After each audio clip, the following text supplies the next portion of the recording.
Jean Massier, vous êtes fait connaître notamment en commentant les questions au gouvernement, à l'Assemblée, au Sénat, je l'ai dit, ça a tellement bien marché pour vous qu'une chaîne de télévision est venue vous chercher, c'est Public Sénat.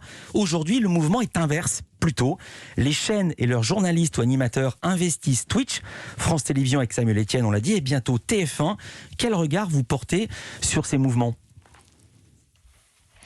C'est une mutation qui est logique, cohérente et qui entraîne avec elle, enfin qui traduit plutôt la mutation des médias.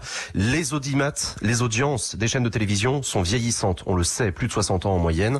On le sait. Comment est-ce qu'on fait pour s'adresser aux jeunes ? C'est pas en faisant des émissions de télévision meilleures que ce qu'elles étaient avant. C'est simplement en acceptant le fait que les jeunes ne regardent plus la télévision. On ne prend plus la télécommande sur la table basse pour appuyer pour allumer la télé quand on rentre à la maison. Les jeunes, ils sont sur leur téléphone portable, ils sont sur leurs ordinateurs portables, ils sont sur les réseaux sociaux. Twitch en est un, et donc la télévision a bien compris que c'est là qu'il allait falloir aller si on veut réussir à toucher un public jeune.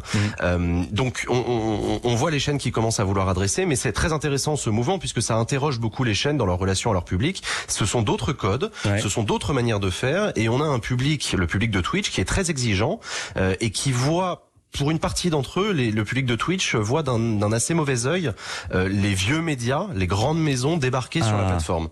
Il y en a certains qui sont assez réticents à l'idée de voir les trucs de vieux, la TF1, France 2 venir sur Twitch. Voilà, il y en a plusieurs qui grincent des dents parce qu'ils ont peur que la plateforme perde de sa sincérité. C'était un peu le sens de la question. Et non seulement Twitch ringardise la télévision, vous l'avez dit, mais pour certains, ils ringardisent également YouTube. Benoît